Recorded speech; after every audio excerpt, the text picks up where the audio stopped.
Ang sakit ng aking likod. Kaya niyo po ba? O ako na lang tutuloy? Tayo na lang.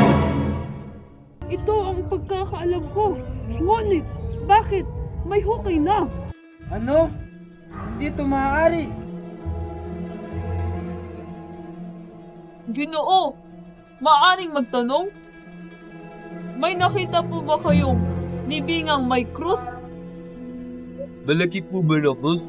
Opo, May dibuhong inuukit at natalian ng yantok ba ang krus? yun nga. Asan? Asan ang krus? Yun po bang bulaklak sa libingan?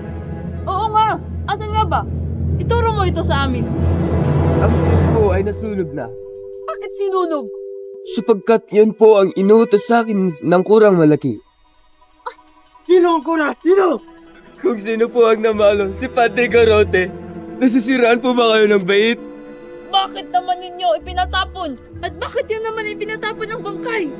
Tunay nga po, ipinatapon nila sa amin ang bangkay at sinunog namin ang krus. Tawad po! Ha? Puta! Mga tao! Walang puso!